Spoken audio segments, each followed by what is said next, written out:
안녕하십니까. 저는 카네이션 요양병원 선임영양사 이시연입니다. 우리나라 어르신의 당뇨 환자의 비율이 크게 증가하는 추세입니다. 이렇게 고령 당뇨 환자가 많아지면서 당뇨 식사요법에 대한 궁금증과 관심이 높아지고 있습니다. 그래서 오늘은 당뇨 식사요법에 대해서 같이 배워보도록 합시다. 먼저 당뇨병이란 어떤 병일까요?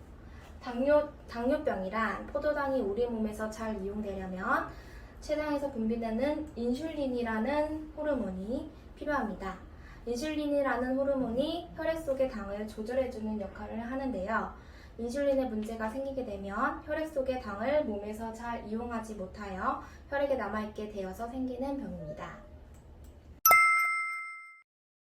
당뇨병이 생기면 다음, 다식, 다뇨 이런 증상들이 많이 생기고요. 당뇨병은 당뇨를 관리해 줘야 되는 이유가 당뇨로 인해서 생길 수 있는 합병증이 많기 때문입니다. 혈당 조절을 그래서 저희가 잘 해주어야 합니다. 다음으로 당뇨병 혈당 관리를 위해서는 운동을 하고 약물을 복용하는 것도 중요하지만 당뇨병을 치료하는 데 있어서 제일 중요한 것이 식사를 관리해주는 것입니다. 과식을 하신다든지 당분이 많은 식사를 하시게 되면 혈당 관리가 힘들 수밖에 없습니다. 당뇨식은 어렵고 까다롭다고 생각하시는 분들이 많은데요.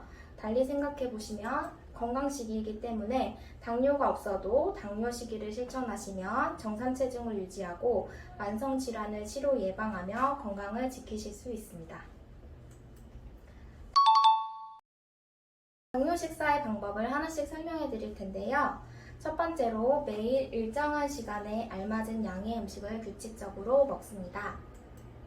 그림을 보시면 밥만 먹는다든지 고기만 드신다든지 한 가지에 집중되지 않고 밥, 고기, 채소, 유제품 등 다양하게 드셔야 하고요.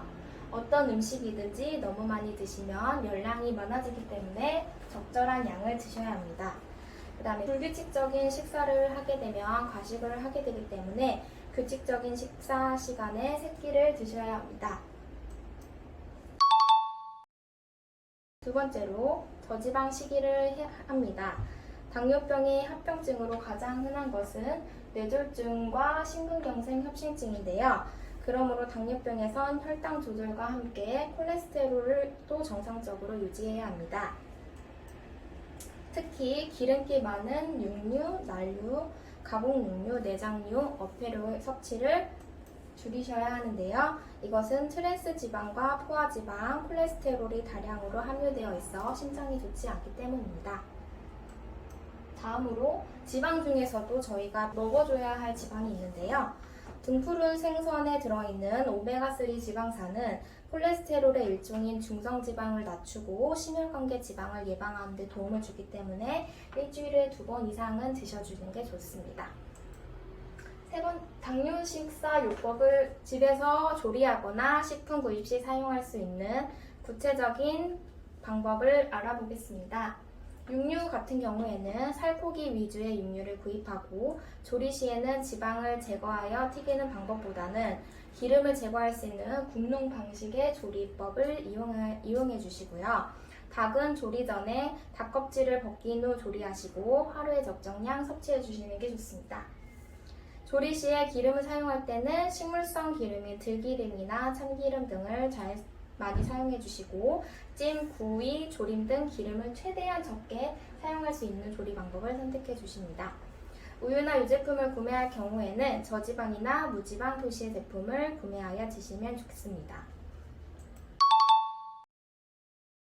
세 번째로는 염분의 섭취를 줄입니다.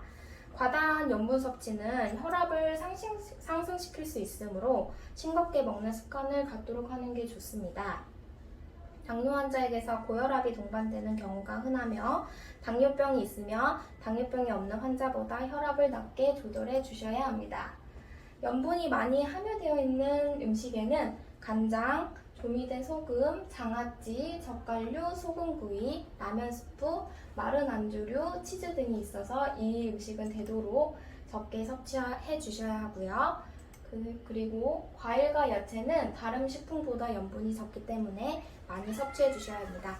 섭취 시 과일에는 당이 많기 때문에 혈당 상승을 할 수가 있어 조금 주의하셔야 합니다. 염분 섭취를 줄이기 위해서 일상생활에서 할 수 있는 방법을 설명해 드릴 텐데요. 저염 혹은 무염 식품이나 양념을 선택해 주시고요. 캔에 들어있는 훈제, 가공 처리, 베이컨이나 햄 등의 식품을 피해 주십시오. 그리고 요리할 때나 식사 시에는 소금 대신 다른 향신료인 후추, 허브, 향신료, 레몬, 식초로 음식의 맛을 내주시면 맛있게 드실 수 있습니다. 조미료가 많이 들어간 음식도 적게 드셔야 합니다. 섬유소가 풍부한 식사를 해주셔야 하는데요. 식이섬유가 이렇게 보시면 쌀밥과 잡곡밥이 있는데 이 중에서 섬유소가 풍부한 건 잡곡밥입니다. 그래서 쌀밥 대신 잡곡밥으로 드셔주는 게 식사 후에 장에서 포도당과 콜레스테롤 흡수를 감소시켜주고 혈당과 콜레스테롤을 적게 상승시켜서 당뇨병에 좋은 식사고요. 그 다음에 비타민과 미네랄은 풍부하고 열량은 적은 녹황색 채소의 섭취량을 늘리는 것이 좋습니다. 다섯 번째로 술은 가능한 마시지 않는 것이 좋은데요. 술은 영양소는 포함되어 있지 않으면서 칼로리가 높아 체지방을 늘리고 혈당을 불안정하게 합니다. 혈당이 조절되지 않고 있으면 술은 꼭 제한해 주는 것이 좋습니다. 여섯 번째로 설탕이나 꿀 등 단순당의 섭취를 주의하셔야 합니다. 이렇게 꿀이나 설탕, 이런 사탕 같은 경우에는 단순당이 농축된 열량원을 드실 경우 소화 흡수가 빨라서 혈당 상승을 촉진시키므로 주의하셔야 합니다. 마지막으로 자유롭게 먹을 수 있는 식품과 주의해야 할 식품에 관하여 말씀드리겠습니다. 비교적 자유롭게 먹을 수 있는 식품에는 물, 홍차, 녹차, 토닉워터 음료수가 있고요. 대부분의 채소류는 자유롭게 드실 수 있습니다. 세 번째로 해조류, 김, 미역, 다시마, 무, 한천 등이 있고요. 기타로 기름 걷어낸 맑은 육수, 맑은 채소국, 곤약, 겨자, 식초, 계피, 후추, 레몬, 저열량 감미료 등이 있습니다. 하지만 채소 중에서도 당질이 6g 이상 넘는 채소가 있기 때문에요. 고추잎, 쑥, 단호박, 풋마늘 등은 다른 채소류와 비교시 당질 함량이 많아서 자유식품에 제외해 주셔야 합니다. 두 번째로 주의해야 할 식품에는 사탕이나 설탕, 일반적으로 알고 있는 식품도 많지만 자연적으로 얻어진 꿀 같은 경우에 몸에 좋을 거라고 생각하지만 혈당을 빨리 올릴 수 있으니 섭취를 주의하셔야 하고요. 그리고 매실 원액이나 모과차, 유자차 등 차로 먹을 수 있는 설탕이 재서 만드는 식품도 주의하셔야 합니다. 이렇게 당뇨병을 예방하고 관리하기 위한 식사법과 주의해야 할 식품을 알아보았습니다. 당뇨법 식사요법을 어렵게 생각하지 마시고 차근차근 실행하면 건강한 식사로 건강을 되찾으시면 하는 바람입니다. 지금까지 들어주신 모든 분들 감사합니다.